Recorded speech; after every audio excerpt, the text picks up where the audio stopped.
Hey guys, Steve in Utah again. It's a smoky day here. Fires in California are raging and blowing smoke our way.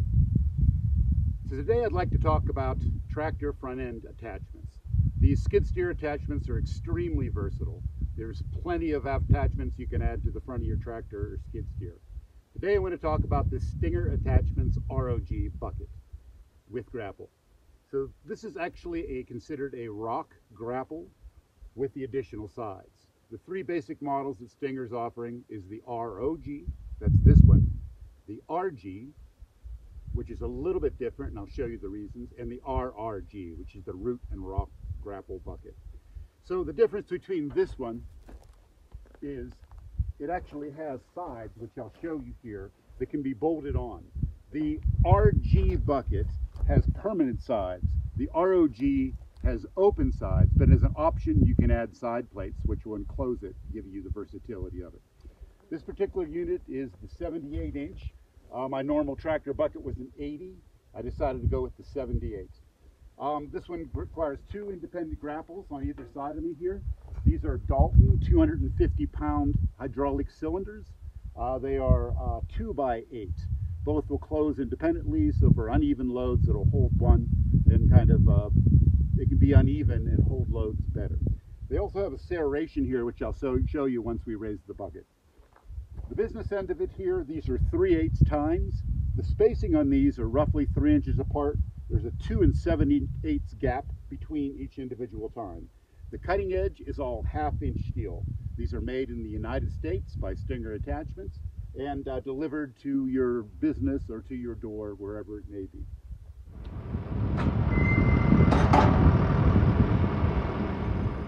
All right, sorry about the little bit of wind noise, but let's have a closer look at this bad boy. If you can say anything about it, it is an impressive and very aggressive front end implement to have for your tractor, and quite useful too. Okay, as mentioned, here's these side plates, a little better view of them. Nice touch, they add the serration, so when you're trying to grab logs or material, it tends to grab on here. Zip off those 5 3/8 bolts, and they're off in your open sides for moving big logs and long items. Okay. Same thing here on the grapple, little serrated ends, which tend to grab things a little bit easier. Looking at the main supports, again, we talked about this 1/2 inch leading edge, cutting edge here. Then also midstream, there's this round pipe tube. And then on the back, we have our heavy square tube for the main frame that hooks to the skid steer attachment. Okay. Looking around this side, when you contact Stinger, you just have a couple of options. One, which side you want the hydraulic hoses to come. They give you right or left. My experience is most farm tractors want them on the right. Most skid steer guys want them on the left. Also, you can pick your type of connectors, hydraulic connectors, because they offer many different types. The two popular, of course, are going to be the Pioneer Poppets, as these are, or you can actually get the flat face, which are common on the skid steer. In my opinion, the flat face are the better ones. I just really didn't want to change everything I had over to the flat face. Might do that same time as the future. Same thing with the remotes on the back. They're usually the Pioneer Poppets. Okay. This one I did add the third function kit. That's an RL long kit. That was sold to me by Everything Attachments, and that worked out really well. Again, these two grapples can be disconnected fairly easily. You simply pull this bolt, remove the pin from both sides, and up top here, you pull the cotter pin, knock this pin out. Just leave the hydraulic cylinders. That's the easiest thing to do. You can dangle them over and tie them back with a bungee.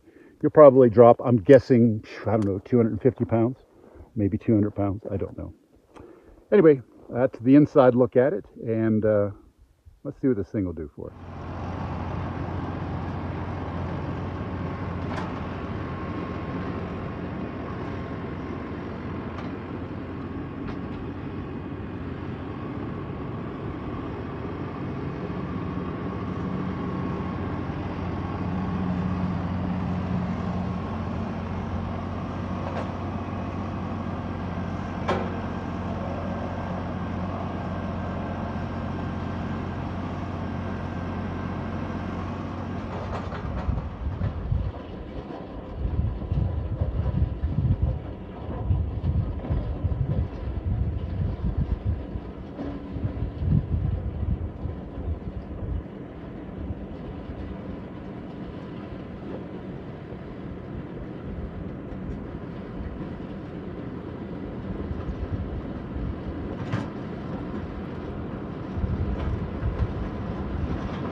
Alright, that was a short demonstration of some of the things you can do with this. It's a very versatile setup, save you a lot of labor, and can be used for a multitude of things. So why did I buy this ROC 78? My biggest target was the close tines. I wanted to be able to pick up small materials. The other thing I really liked about it is how heavy and beefy it is. I really like heavy duty things. If you watch some of my other videos, you don't know where you're going to go and where it may end up as an application. So if you buy it for one single thing, and you try to do with it something, you tend to rip up equipment. So having it built heavy duty is a huge advantage to me. The other thing I liked about it was the beefiness of this front cutting edge and its configuration. There are some without this cutting edge that just have the tines. This, if you have a slash pile, you can break out materials. If you're trying to go through scrap metal, you can push into that pile. If you're trying to pry out rocks, you have the capability to push pretty hard with this too. And if you use it for demolition or storm cleanup, almost the same thing. As a hurricane bears down on New Orleans, a Category 4 today by coincidence, these things are wonderful that be able to push through the heavier material and cherry pick out the things and move stuff. Great for that. So the disadvantages to it are the advantage of it having only a 3-inch slot between these tines made it uber heavy. I committed knowingly 1/3 of my tractor lift capacity to the implement alone. Was that a mistake? I wouldn't say it was a mistake, but if I had to go back, I probably wouldn't have gone for as tight of a tine configuration as I got. Again, unless your soil is really loose, clods of soil is going to get caught in this. You're going to have to shake, shake, shake. It gets caught up in the materials. So even if I had 4 or 6-inch tines, I think that would have worked probably a little bit better for me. My tractor handles it well, but there's a caveat to that. So when you look at the initial investment on one of these, say right now somewhere between $25,000 and $3,000 ordered new from the factory. Besides the time you have to wait, you have to look at having a third function kit. You may already have this. If you don't, $600 to $800 on that, plus getting it installed. If you take it to the dealer, it's going to be a lot more. The other thing is your rear ballast. Again, you're adding all this weight way off your front end. So you really got to balance that back.